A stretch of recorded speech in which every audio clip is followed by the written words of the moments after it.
Bom, boa noite, meus queridos irmãos. Vamos iniciar mais um estudo da noite de hoje.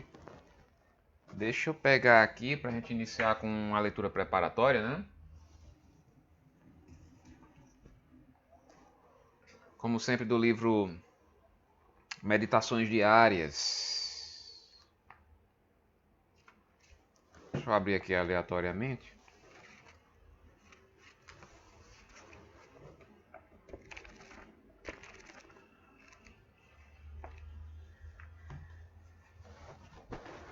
Bom, livro Meditações Diárias por Emmanuel e Francisco Cândido Xavier.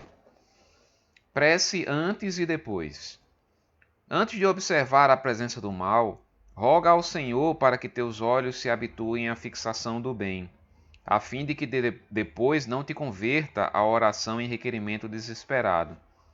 Antes de assinalar a frase caluniosa ou irrefletida, pede ao Senhor para que teus ouvidos saibam escutar para o auxílio fraterno, a fim de que depois não te transforme a prece em apelo sombrio.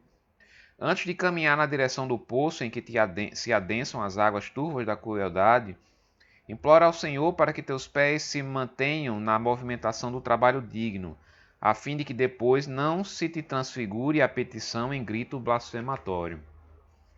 Antes de considerar a ofensa do próximo, solicita ao Senhor que te ilumine o coração, para que saibas exercer a caridade genuína do entendimento e do perdão sem reservas, a fim de que depois não se te expresse a rogativa por label de remorso e maldição. Todos fazemos preces.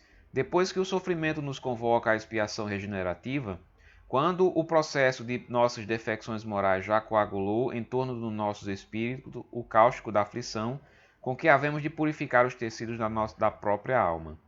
Todavia, quão raras vezes oramos antes da luta, vacinando o sentimento contra a sombra da tentação. Saibamos louvar a bondade e a sabedoria de Deus em todos os passos da vida, rendendo graças pela flor e pelo espinho, pela facilidade e pelo obstáculo, pela alegria e pela dor, pela fartura e pela carência. Agradecendo ao céu as lições diminutas de cada instante da marcha, aprenderemos a tecer com as pequeninas vitórias de cada dia o triunfo sublime que, na grande angústia, erguer-nos-á para a alegria soberana capaz de levantar-nos para sempre à plena luz da imortalidade. Que assim seja. Bom, mais uma vez, boa noite a todos que chegaram posteriormente. Vamos agora fechar os nossos olhos, vamos elevar o nosso pensamento a Deus e fazer a nossa prece inicial. Deus, nosso Pai, que sois todo poder e bondade, dai força àquele que passa pela provação, dai a luz àquele que procura a verdade, ponde no coração do homem a compaixão e a caridade. Deus, dai ao viajor a estrela guia, ao aflito a consolação, ao doente o repouso. Pai, dai ao culpado arrependimento, ao espírito a verdade, à criança o guia, ao órfão o pai. Senhor, que vossa bondade se estenda sobre tudo o que criastes. Piedade, ó meu Senhor, para aquele que vos não conhece, esperança para aquele que sofre. Que vossa bondade permita aos Espíritos Consoladores derramarem por toda parte a paz, a esperança e a fé. Deus, um raio, uma faísca do teu amor pode abrasar a terra. Deixai-nos beber das fontes desta bondade fecunda e infinita, e todas as lágrimas secarão, todas as dores acalmar-se-ão. Um só coração, um só pensamento subirá até vós, como um grito de reconhecimento e de amor. Como Moisés sobre a montanha, nós vos esperamos com os braços abertos. Ó poder, ó bondade, ó beleza, ó perfeição. E queremos de alguma forma alcançar a vossa misericórdia. Deus, dai-nos a força de ajudar o progresso a fim de subirmos até vós. Dai-nos a caridade pura. Dai-nos a fé e a razão. Dai-nos a simplicidade que fará de nossas almas o espelho, onde se refletirá a vossa sublime e misericordiosa divina imagem. Que assim seja. Com esta prece, te pedimos permissão ao Pai para darmos por iniciado o estudo da noite de hoje com muita paz, com muito amor. Que assim seja. Bom, gente, hoje vamos continuar, né, o livro Loucura e Obsessão, hoje com o capítulo 16, que ele é também uma continuação, né, da história de Lício, né, e do tio dele, né, que a gente ouviu nos capítulos anteriores, o 14º e o 15º, né, que, só relembrando, Lício é aquele rapaz que estava com ele era um espírito que tinha sido durante muitas encarnações, inclusive na reencarnação anterior. Ele tinha vindo como no gênero feminino, e houve a necessidade dele reencarnar nessa atual encarnação no gênero masculino. E por conta disso ele tinha muitos conflitos, né? O irmão Gorá, na terça-feira passada, ele explicou bem essa questão, dizendo que quando as tendências da encarnação anterior ainda estão muito presentes, é porque houve uma reencarnação precoce, digamos assim, não houve tempo suficiente para o espírito, na erraticidade, para se desprender um pouco daquelas tendências, né? Mas é diante da necessidade, a reencarnação, né? E por conta disso, por conta dessa reencarnação um pouco mais precoce, ainda ficam resquícios, né, das tendências do passado. E no caso Lício, acontecia isso com ele. Ele tinha problemas com o tio, que havia aliciado enquanto ele era pré-adolescente, né? Houve a visita do tio com a família, que houve mais uma vez as investidas por parte dele. O obsessor de Lício tinha criado todo um plano para destruir tanto a vida dele como a vida do Dr. Nicomedes, que é o tio de Lício. E a gente viu que na encarnação passada, esse obsessor era um marido traído, né? Que ele enquanto num corpo feminino, era casado com ele e se apaixonou pelo cunhado, que era o atual Dr. Nicomedes. Então havia esse resgate e essa perseguição por parte do obsessor de Lício nessa vida atual, né? Mas a gente percebeu, também viu no capítulo anterior, que a atuação dos espíritos de luz, os espíritos que o acompanhavam, né, os auxiliares, inclusive o Dr. Bezerra de Menezes, fizeram com que esse plano restasse frustrado, ao menos momentaneamente, né? E no capítulo 16º ele continua esse relato, né? O Dr. Nicomedes referia-se, isso no caso, todo o trabalho que foi feito no capítulo anterior foi feito enquanto eles estavam desdobrados pelo sono, né? Foram levados os dois para o local lá de trabalho, assim como o obsessor, né? E fizeram lá o trabalho de desobsessão e de doutrinação mesmo, ou de diálogo com a entidade que estava perseguindo Lício, né? E no dia seguinte eles acordaram, né? Dr. Nicomedes referia-se a um estranho e preocupante pesadelo, do qual despertara com dores musculares generalizadas, que supunha intimamente ser o resultado da excitação e do cansaço da viagem. A indisposição orgânica e psicológica refletia-se-lhe no rosto pálido e com olheiras, né? Então, daquele trabalho de desobsessão que foi feito enquanto ele estava desdobrado pelo sono, ele apenas se lembrava como se fosse um pesadelo, algo muito distante, né? Um sonho muito distante. Inclusive tinha certos efeitos no seu corpo físico, né? Estava com dores físicas, com olheiras, né? Por ter passado por todo aquele processo. Ao mesmo tempo, Lício também acordou e se reportou a um sonho curioso, no qual sofrera grandes aflições, ao mesmo tempo experimentando um expressivo alívio da angústia que o havia tomado nos últimos dias. Conseguira recompor uma boa parte da ocorrência, apesar de não a entender quanto gostaria. Então ele se lembrou parcialmente daquilo que ocorreu, mas ele não se lembrava totalmente, não entendia muito bem o que significava aquilo. Os conselhos que o mentor lhe dera arquivaram-se-lhe como relativa nitidez, ensejando-lhe bem-estar. Os dois reagiram de forma diferente, como a gente pode perceber aqui. Dr. Nicomedes, diante da sua ausência de espiritualização, né, ele era extremamente materialista, ele só pensava aquilo como tivesse ocorrido como um pesadelo, um sonho ruim, não tivesse dormido direito, não tivesse dormido bem, por isso as dores físicas, o rosto pálido e as olheiras. Já Lício, em que ele já tinha já tinha dado um certo passo diante da sua espiritualização, ele já não compreendeu 100% o que é que aquilo ali significou, mas as ideias, assim, os conselhos do mentor ficaram na sua mente, né? E por isso que ele acordou de forma mais tranquila. E essa parte da história nos dá um gancho para a gente falar um pouco sobre a questão dos sonhos. Só dizendo a vocês que aqui, né, como a gente tá aqui fala basicamente uma coisa bem... uma coisa mais superficial, a gente não está fazendo um estudo profundo, né, de todos os temas que se apresentam no livro, porque cada capítulo ele traz lições doutrinárias que mereciam palestras individuais, né, aquelas palestras que a gente ouve de Haroldo Dutra, de 2, 3 horas, tem os vários assuntos que aparecem aqui, eles mereciam esse tipo de aprofundamento. Mas aqui a gente faz apenas dar uma certa pincelada nos assuntos, para caso alguém queira se aprofundar um pouco mais, buscar nos livros doutrinários, na codificação espírita e nos livros que são complementares, né, à codificação. Então a gente, com essa parte aqui primeira aqui, nos puxa para a questão dos sonhos, né, que muita gente tem dúvida, né? O que são os sonhos para o espiritismo, né?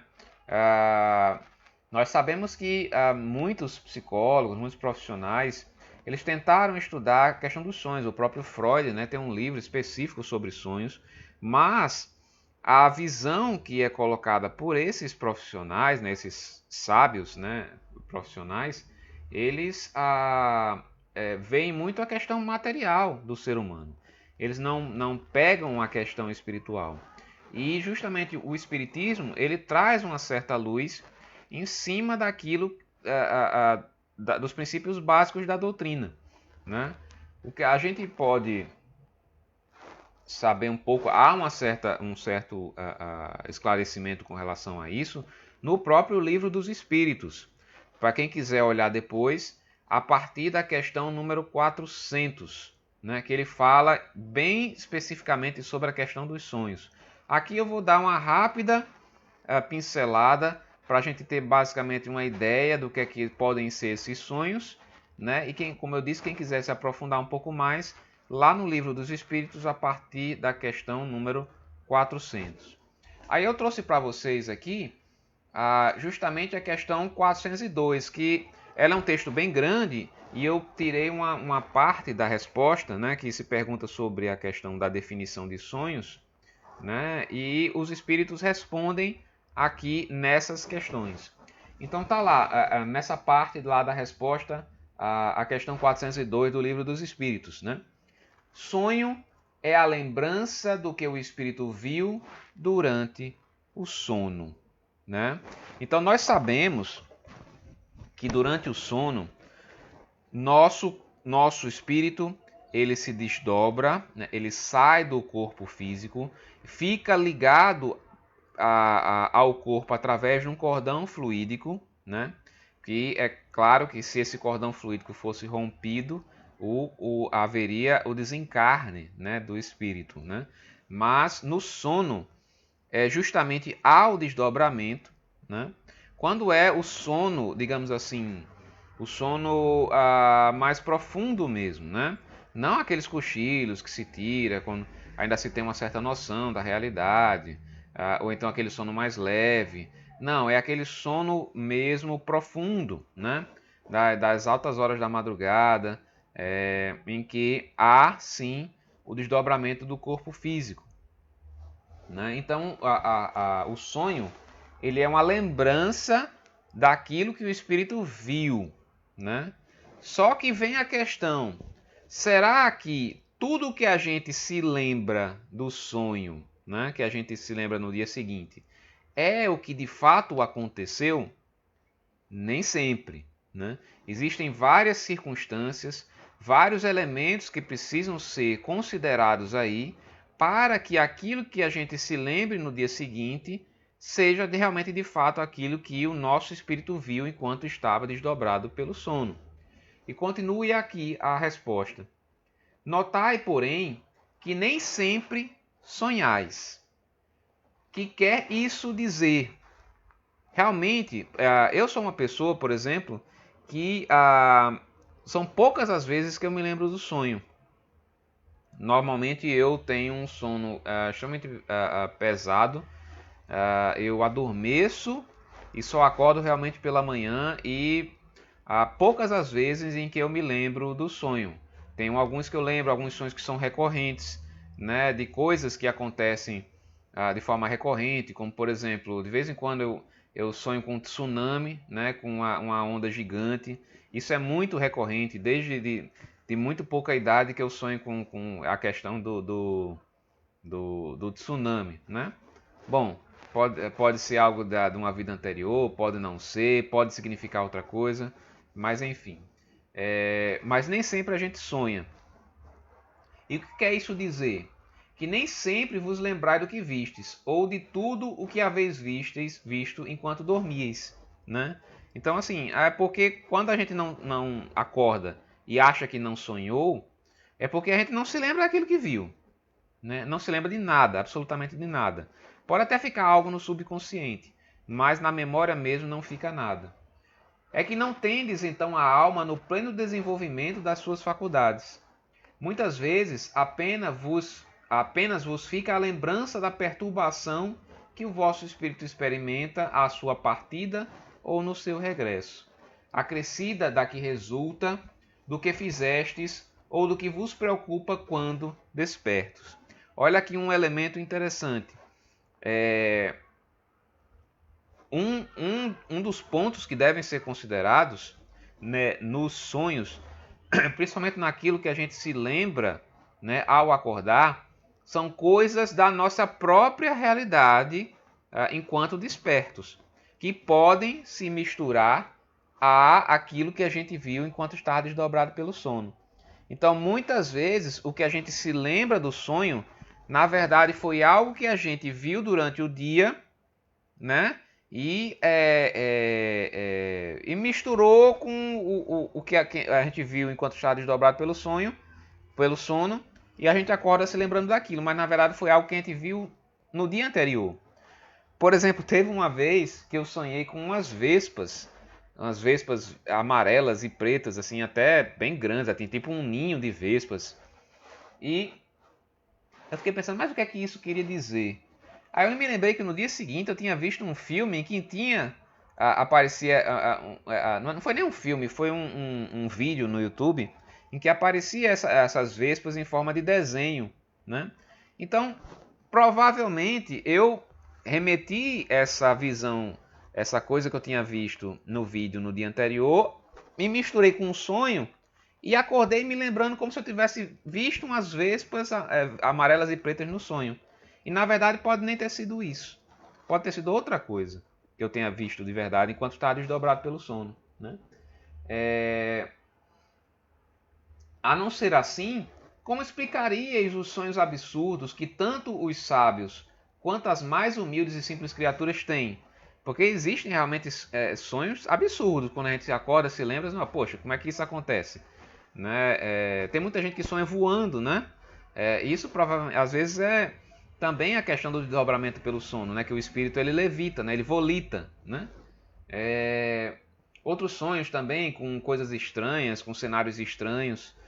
Pode haver uma certa mistura do nosso próprio pensamento, das coisas que a gente viu no dia anterior, né, com as nossas lembranças, e fazemos essa confusão achando que nós vimos no sonho, na verdade não vimos.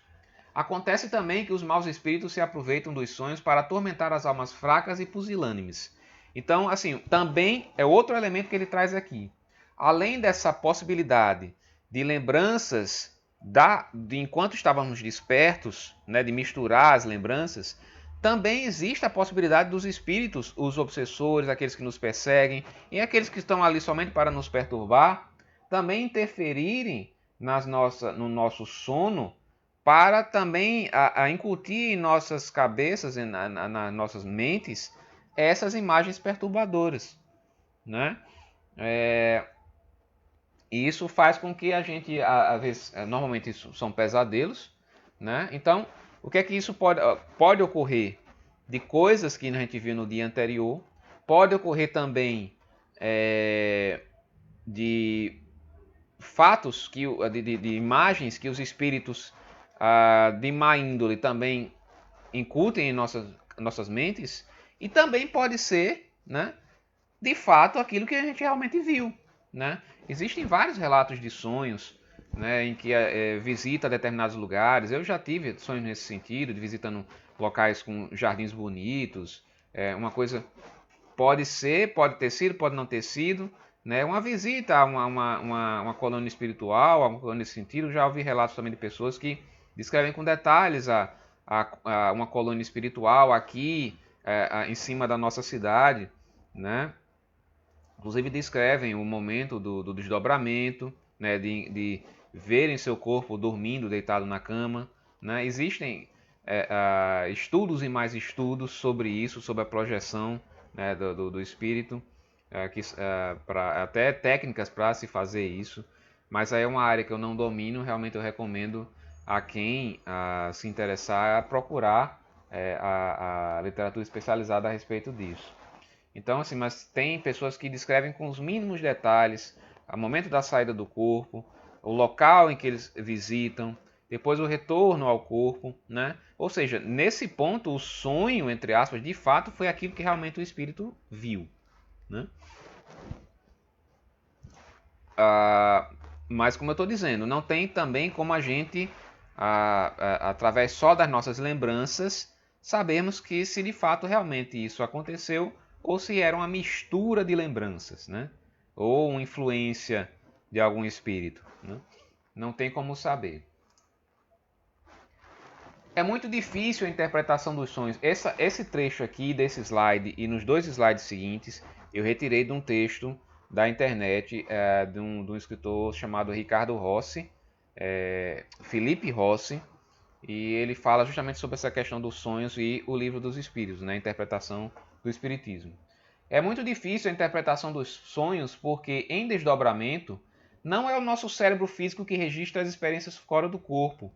Como ele é constituído de matéria muito grosseira, no retorno da alma ao corpo, raramente o cérebro vai guardar as recordações da alma, vivências fora do corpo. E se isso acontecer, poderá ser por associação fragmentária.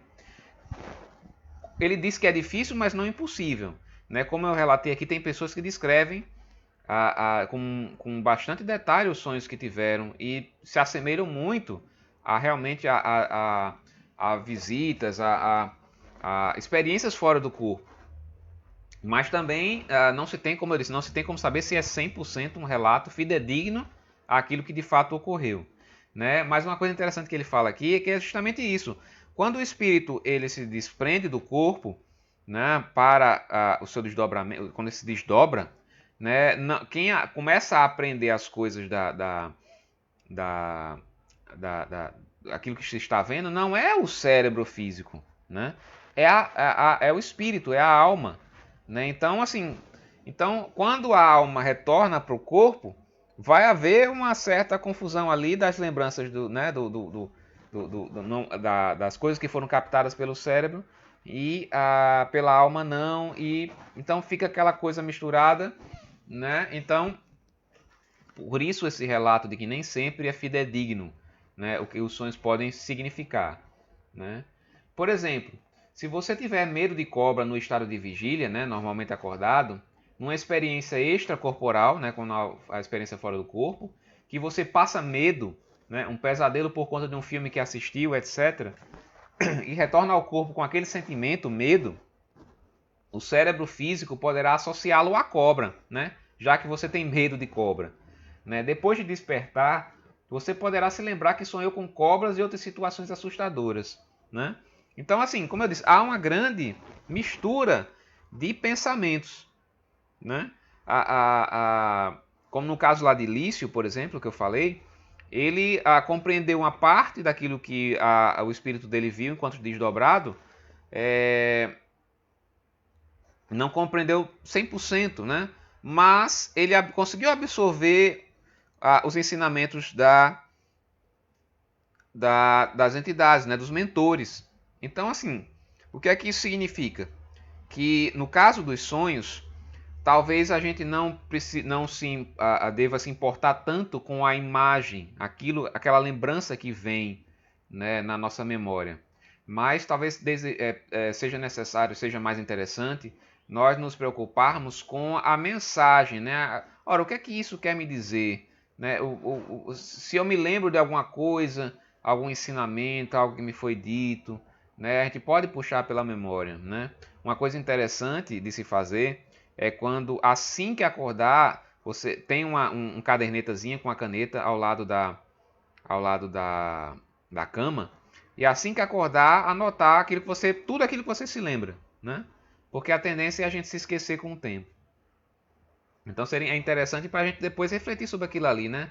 Ora, claro, a gente vai separar as coisas absurdas, vai separar aquilo que pode ter sido um pensamento do dia anterior, né? Algo que já estava na nossa mente, e tentar tirar alguma lição daquilo ali, né? E não procurar aqueles dicionários de sonhos, né? Porque aquilo ali é meio complicado, né? A gente não sabe qual é o fundamento científico daquilo ali, né? Realmente tem um livro de Freud, né, que fala sobre isso, então quem é psicólogo vai estudar sobre isso, mas sempre colocar esse elemento espiritual, né? Esse elemento do ensinamento, né? Qual é a lição que eu posso tirar disso aqui, né? Quando dormimos, o nosso espírito parte em disparada por atração automática para os locais de nossa predileção, né? O viciado procurará os outros viciados, o religioso procurará um templo, a alma caridosa irá ao encontro do sofrimento para assistir os necessitados, o interessado em aprender e estudar procurará os cursos na espiritualidade, né?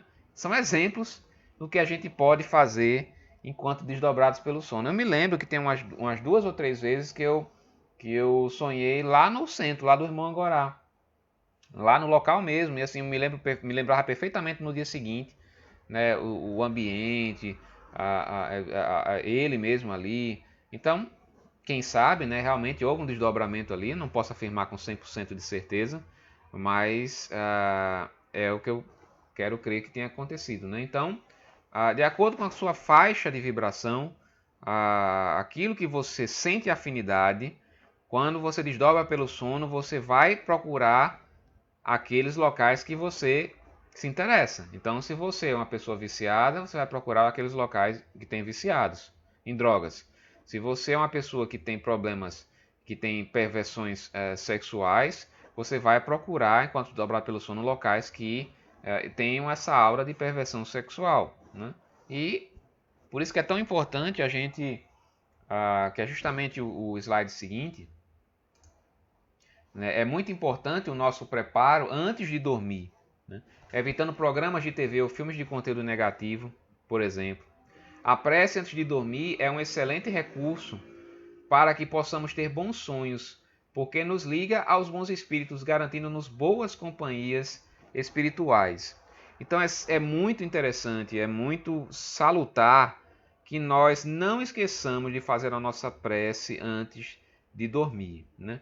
Por mínima que seja, né? O irmão agora conta muita história de um rapaz que tinha esquecido de fazer a prece antes de dormir, e aí ele já estava para se deitar e, meu Deus, muito obrigado. E a prece foi essa, a prece super econômica dele. Mas, se foi feita do fundo da alma, ela é válida como prece, né? Mas assim, a gente não pode deixar de esquecer, não pode deixar, não pode esquecer de fazer a nossa prece, pedir o auxílio dos bons espíritos, pedir o auxílio do irmão Angorá, da equipe, do irmão Henrique, do irmão Aratuá, irmão Zé da Cura, pedir o auxílio dos nossos guias e mentores espirituais que estão sempre conosco, né? E isso vai evitar que a gente tenha, claro que assim, tudo isso tem que estar aliado a uma vida equilibrada, uma vida regrada, né? Não adianta você ter uma vida completamente desequilibrada e fazer essa prece antes de dormir que você talvez consiga um auxílio, obviamente que vai conseguir, porque nenhuma prece fica sem resposta, mais a tendência é que você procure os lugares em que você tenha mais afinidade, né? Então, mas o auxílio dos nossos guias e mentores espirituais, nossos amigos espirituais, é de fundamental importância para a gente ter um bom sono, né, um bom descanso e que possamos absorver as melhores lições que essas criaturas podem nos passar enquanto estivermos desdobrados, né?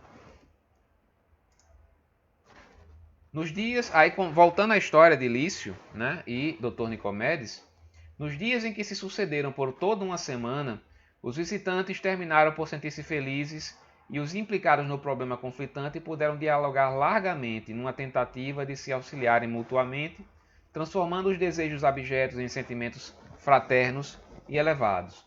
O verdadeiro amor que une as almas e as eleva triunfara por sobre a herança do instinto indômito, possuidor e selvagem, né? Então aqui é basicamente o encerramento da história de Lício e de Dr. Nicomedes, né? Que tinham sido um par romântico na vida anterior, né?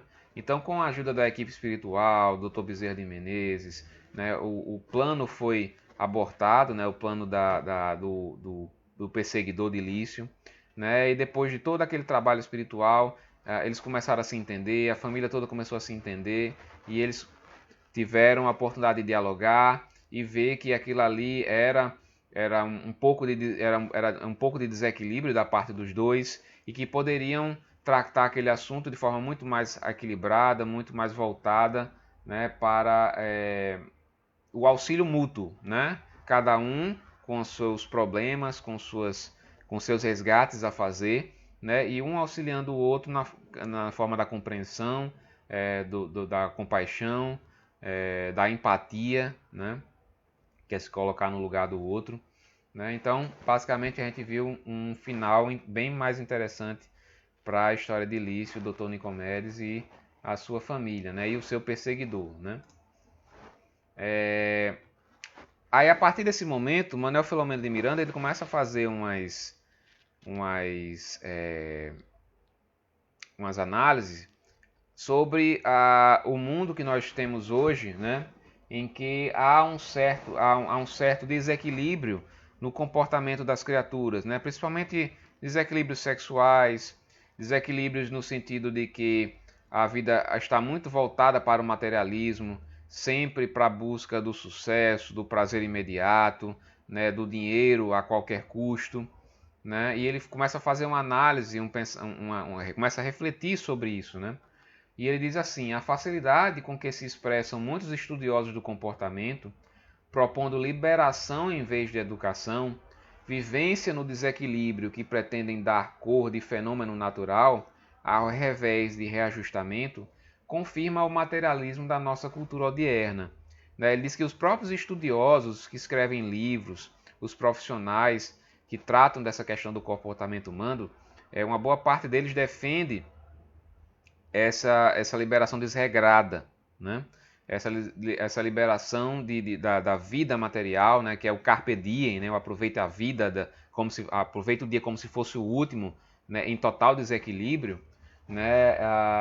Ele diz que isso é um sinal do quanto o materialismo está tão arraigado na nossa sociedade e que apesar de muitas pessoas elas se dizem, né, cristãs, se dizem, de certa forma, seguidoras da doutrina do Cristo, as suas práticas, os seus atos são totalmente diversos, né, distantes dos ensinamentos do Mestre, né? E isso faz com que a sociedade ela tenha cada vez mais problemas, né? Porque, como a gente sabe, essa vida material não é a verdadeira vida. A verdadeira vida é a vida espiritual. Então, se a gente vive aqui de forma totalmente desregrada e desequilibrada, essas escolhas vão trazer sérias consequências no futuro, né? E essas consequências passam por resgates dolorosos, passam por problemas de depressão, de suicídio, né? Tudo por conta das nossas próprias escolhas. Como ele vai dizer aqui no slide seguinte, não se trata aqui de puritanismo barato, né? Que tem muitas pessoas que a hipocrisia reina nesses momentos e que são defensoras ferrenhas do puritanismo, aquele puritanismo exagerado, aquela coisa fora do normal, né? Que não é inerente ao ser humano, não é natural do ser humano, né? Isso faz com que haja um certo repúdio, digamos assim, da maioria das pessoas, aquelas que talvez precisariam de um pouco mais de orientação e não de tratamento agressivo, né? E que, assim, se houvesse um discurso mais, mais de compreensão mesmo, de compaixão, na questão da educação na vida das pessoas, né? De mostrar que a vida não tem que ser vivida em total desequilíbrio, né? Mas apenas de forma equilibrada, de forma regrada. Não, como eu disse, não necessariamente aquela coisa extremamente exagerada que é fora dos padrões do ser humano, mas também é aquela coisa do ponto de equilíbrio, né? Nem tanto, nem tão pouco. Também não um puritanismo exagerado, nem também a questão da vivência de total desequilíbrio, né? A gente tem que aprender a encontrar esse ponto de equilíbrio. Até mesmo porque está lá no próprio Evangelho segundo o Espiritismo que quando a gente encarna nesse mundo, a gente vem para viver as experiências deste mundo. Então também não é muito proveitoso que a gente passe pelo mundo em brancas nuvens com uma questão de, de exagerada, de puritanismo, de aquela coisa muito regrada, sem poder dar um passo para o lado, né? Porque nós temos também que aprender a conviver com as experiências deste mundo. E isso também vai fazer com que nós cresçamos, né? Então, assim, a ideia aqui é que o nosso comportamento seja equilibrado e distante, equidistante dos extremos, né? Como ele diz aqui, é certo que não recomendamos uma posição castradora, inibitiva, pois que cada qual responde pela própria ação. O espiritismo, ele não proíbe nada, né? Ele simplesmente recomenda, né? Porque o que vale para nós é o nosso livre-arbítrio, né? Então nós fazemos a nossa própria escolha. O Espiritismo ele ensina, ele diz, olha, se você for por esse caminho, você vai encontrar determinadas consequências. Se você for pelo outro caminho, você vai encontrar determinadas consequências. Faça a sua escolha, né? Então não tem essa posição, como diz, a posição castradora e inibitiva, né? É apenas uma questão de ensino, de educação. Todavia, conhecendo a lei da causalidade, cumpre-nos sugerir maior reflexão em torno dos envolvimentos emocionais e psicológicos, buscando as suas raízes na conduta anterior e intentando corrigir o que constitua conflito e dor, mediante a atitude adequada no presente, que toma uma terapêutica de eficiência, torna uma terapêutica de eficiência para futuros resultados. Então a questão é refletir sobre o ponto de equilíbrio nas nossas escolhas, né? Ficando aqui distante dos extremos e refletindo sobre aquilo que nós podemos encontrar no futuro, dependendo daquilo que decidirmos, né?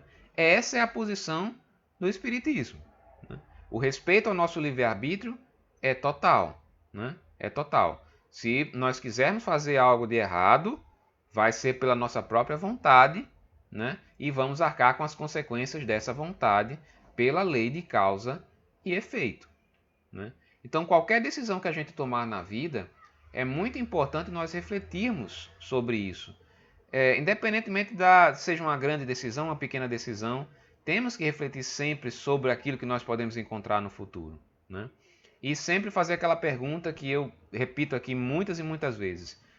Quando nós nos deparamos com algo que nós devemos decidir, o que é que Jesus faria no meu lugar, né? E para isso, para nós fazermos essa pergunta, nós temos que primeiro conhecer a obra do Mestre. Por isso que é tão importante o estudo. Espíritas, amai-vos, este é o primeiro ensinamento. Instruí-vos, este é o segundo. Né? Então, para podermos melhor decidir, né, nós temos que conhecer os ensinamentos do Mestre Jesus. Como dizia Paulo de Tarso, né? Paulo de Tarso, que Paulo Benevides, né? Gosta muito dessa frase, né? Tudo me é lícito, mas nem tudo me convém. Ou seja, de acordo com o meu livre-arbítrio, eu posso fazer qualquer coisa, mas nem tudo vai me trazer um benefício, né? Um benefício. Então, é pensar muito sobre isso. O homem não deve ser considerado como uma máquina para o prazer, mas o ser eterno em contínuo processo de crescimento. O corpo é-lhe instrumento por ele mesmo, o espírito que o habita, modelado conforme as necessidades que o promovem e libertam. O corpo é o nosso vaso sagrado, que é o instrumento que nos é dado por Deus para nós vivenciarmos as experiências enquanto encarnados. Nós devemos cuidar bem dele, nós devemos preservá-lo, de forma a podermos melhor utilizar esse instrumento que nos foi dado, né? Mas como eu disse, devemos sim passar pelas experiências que a vida nos proporciona, mas sempre com equilíbrio, sempre da forma mais serena e forma mais sensata possível, né? O bom senso ele deve predominar, né, em qualquer decisão que a gente toma na vida. Bom, gente, era isso que eu tinha para fazer para vocês. Que eu tinha para falar para vocês. Eu agradeço mais uma vez a atenção de todos. Espero que tenha sido claro o suficiente. Lembrando que na questão dos sonhos, a partir da questão 400 do Livro dos Espíritos, e tem outros livros também que falam sobre sonhos, é interessante a gente, quem se interessar mais sobre isso, procurar a literatura espírita, né, que aqui a gente deu só basicamente uma noção, né, daquilo que o Espiritismo entende como sonho. Bom, então, mais uma vez agradeço a todos, que Deus nos abençoe. Vamos agora fechar os nossos olhos e fazer a nossa prece final. Pai nosso que estais nos céus, santificado seja o vosso nome.